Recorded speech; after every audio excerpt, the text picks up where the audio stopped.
I never thought a rusty old bicycle sitting in my backyard would end up producing 220 volts of alternating current, enough to light up a bulb, charge a phone, and honestly enough to shock the life out of me if I touched the wrong wire at the wrong second. But that is exactly what happened. And today I'm going to walk you through the entire journey, step by step, moment by moment. Because what started as a boring weekend experiment turned into something that genuinely surprised me, scared me a little, and changed the way I think about energy, sitting right there in front of us every single day. Before we go any further, if you are someone who enjoys simple experiments that turn into big surprising results, hit that subscribe button right now, because this channel is built for people exactly like you. People who are curious, people who want to understand how things work instead of just watching them work. Now let's rewind a bit. It all started with a broken bicycle. Not a fancy one, not a mountain bike, just an old rusted cycle that had been lying around doing absolutely nothing for years. The chain was loose, the seat was torn, and honestly, it looked like scrap metal more than a machine. But here's the thing about old machines. They still have moving parts, and moving parts mean motion. And motion, if you know what to do with it, means energy. That single thought is what pulled me into this entire experiment. I remembered something from years ago, a simple truth taught in basic science classes that most people forget the moment they walk out of school. A motor and a generator are basically cousins. If you spin a motor instead of powering it, it starts behaving like a generator. It starts producing electricity instead of consuming it. That one idea sat in my head for days. I kept staring at that bicycle, wondering if I could somehow connect it to a DC motor and force it to spin fast enough to actually generate something meaningful. Not just a flicker of current, not just enough to light a small LED, but real usable power. So I started collecting parts. Nothing expensive, nothing rare, just things you could find in any local hardware shop or even in your own garage. A DC motor, the kind used in small machines and toy vehicles, but slightly heavier duty. Some strong rubber belts, a metal frame to hold the motor steady next to the bicycle wheel, and a few basic electrical components that I will explain properly as we move forward in this video, because trust me, the way these pieces come together is the real twist in this story. The first few attempts were honestly disappointing. I mounted the motor near the rear wheel of the bicycle, connected a belt between the wheel and the motor shaft, and started pedaling like my life depended on it. My legs were burning, sweat was dripping, and the multimeter connected to the motor was barely showing a few volts. It felt like all that effort for nothing. And for a moment, I almost gave up on the entire idea, thinking maybe this was just one of those things that sounds exciting in theory but fails completely in real life. But then I noticed something. The voltage was low, yes, but it was steady. It wasn't fluctuating randomly, it wasn't jumping up and down like a broken signal, it was consistent. And consistency in electricity is actually more valuable than a random spike, because consistency means the system is stable, and a stable system can be improved, boosted, and refined. That small observation is what kept me going, instead of quitting right there in my backyard with sore legs and a frustrated mind. So I made a decision. Instead of relying purely on human pedaling power, which honestly has its limits no matter how strong your legs are, I decided to change the mechanical setup. I adjusted the pulley ratio between the bicycle wheel and the motor shaft. This is a small detail, but it makes a massive difference. By changing the size difference between the wheel and the motor pulley, I could force the motor shaft to spin much faster than the wheel itself, even with the same amount of pedaling effort. It's the same principle used in old hand-cranked generators and even in some modern bicycle-powered chargers you might have seen online. The moment I adjusted this ratio and started pedaling again, the multimeter reading jumped. Not by a small amount, but noticeably higher. My tired legs suddenly felt like they were doing something meaningful again. The motor was spinning faster, the output was climbing, and for the first time, I genuinely felt like this backyard experiment had real potential instead of being just another failed weekend project. But here is where things get interesting, because raw DC output from a spinning motor is not something you can directly call 220 volts AC. That number, that specific value, is what most homes around the world use to run televisions, fans, chargers, and basically every household appliance. Getting from a slowly spinning bicycle wheel to that exact standard required something more than just mechanical effort.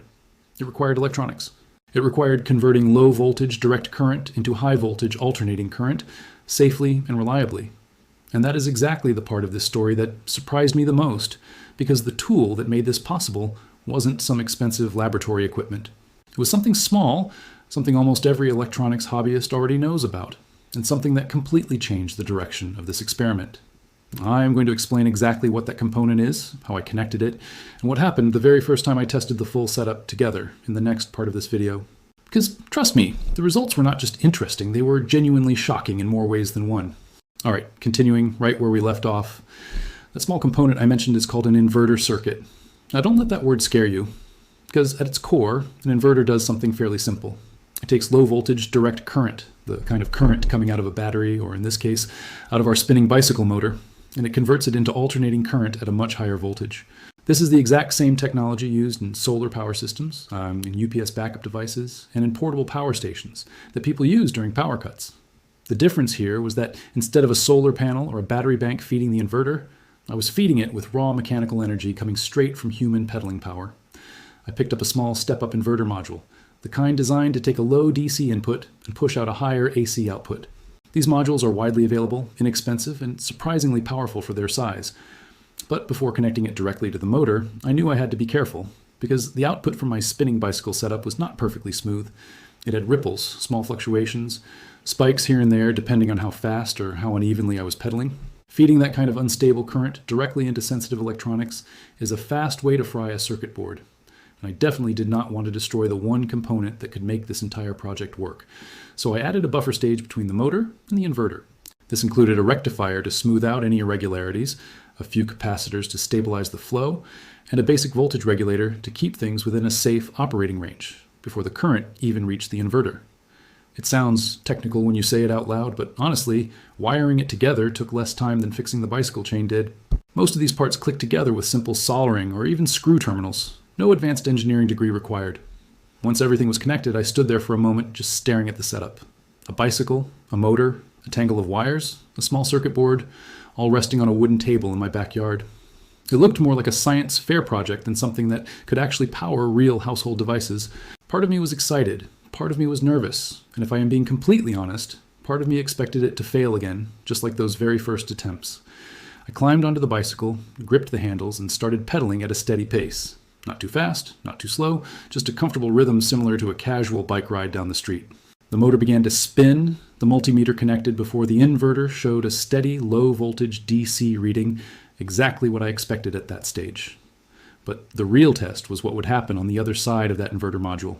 I had a small multimeter clipped onto the output wires of the inverter, set to measure AC voltage, and as I kept pedaling, slowly increasing my speed just slightly, I watched that number climb. 40 volts, 80 volts, 150.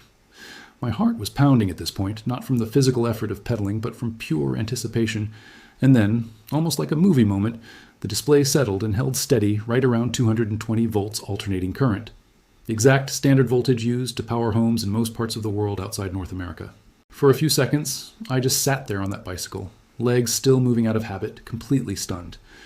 It is one thing to read about this kind of thing online, to watch someone else's video and think, oh, that's cool, but it is a completely different feeling when you build it yourself, from scrap parts in your own backyard, and watch the number actually hit that mark with your own eyes.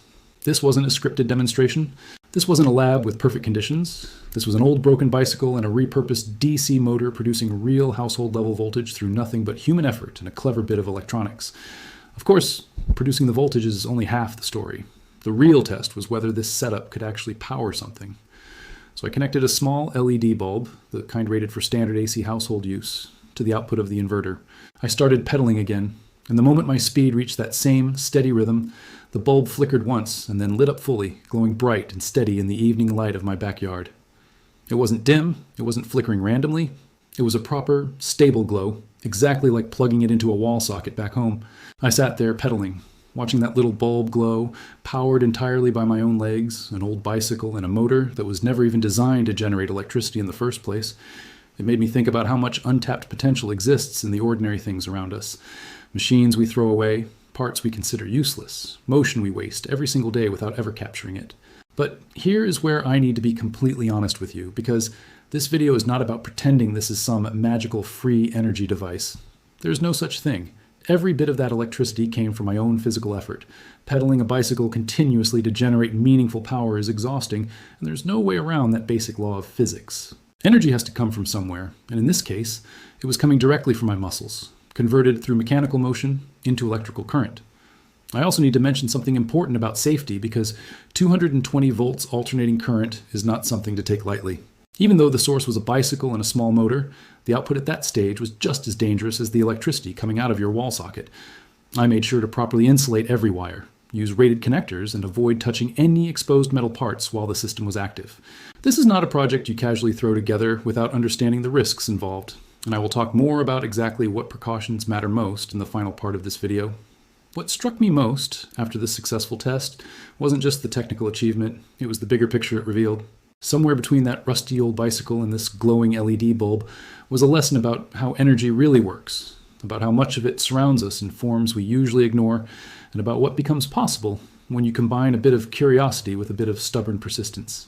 And that realization is exactly what led me to test this setup a little further, pushing it beyond just a single bulb, to see what else this backyard-built system could actually handle. What happened next genuinely surprised me, and I think it's going to surprise you too. So, after that little LED bulb lit up successfully, I got curious, maybe a little too curious. I started wondering what else this backyard setup could actually power. Could it charge a phone? Could it run a small fan? Could it handle something with an actual motor inside it? Something that draws more current than a simple bulb? I decided to push this experiment one step further. Not because I needed to prove a point to anyone watching, but because I genuinely wanted to know the answer myself. I connected a phone charger to the output next, the kind you'd normally plug straight into a wall socket. I climbed back onto the bicycle, started pedaling at that same steady rhythm I had figured out earlier, and watched the charging indicator on the phone screen. It took a few seconds, a few uncertain seconds where nothing seemed to happen, and then that small charging icon appeared. My phone was actually charging, powered by nothing but an old bicycle, a repurposed DC motor, and a small inverter circuit sitting on a wooden table in my backyard. It wasn't fast, it wasn't efficient compared to a wall socket, but it worked. And honestly, that was the whole point. Then I tried something a little more demanding, a small desk fan. This was where the real limits of the system started to show. Pedaling to charge a phone was manageable, tiring but manageable.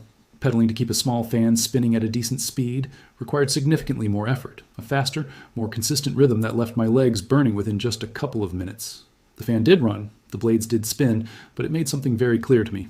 This setup works, genuinely works, but it has real limits tied directly to human stamina. You cannot cheat physics. Whatever comes out has to be paid for by the effort going in. And that honestly is the most important lesson from this entire experiment. This isn't some secret trick to get free unlimited electricity. Nobody's out here pedaling bicycles all day to power their entire house, and if anyone tells you that's realistic, they're not being honest with you. What this project actually proves is something different, something I think is far more valuable. It proves that basic components, a broken bicycle, a simple DC motor, and a small inverter circuit, can be combined using nothing but an understanding of how electricity actually works, to produce something genuinely useful. It's proof of concept, not a replacement for your power grid. Thinking back on this whole journey, from staring at a rusted, forgotten bicycle to watching a multimeter hit 220 volts, to charging a phone and spinning a fan blade using nothing but leg power, I keep coming back to one simple idea. Most of us walk past potential every single day without even noticing it. Old machines sitting in garages, broken tools thrown in storage rooms, parts we assume are useless simply because they no longer serve their original purpose.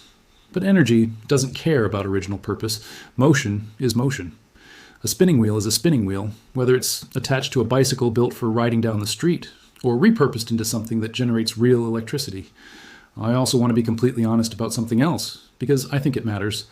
This project took patience.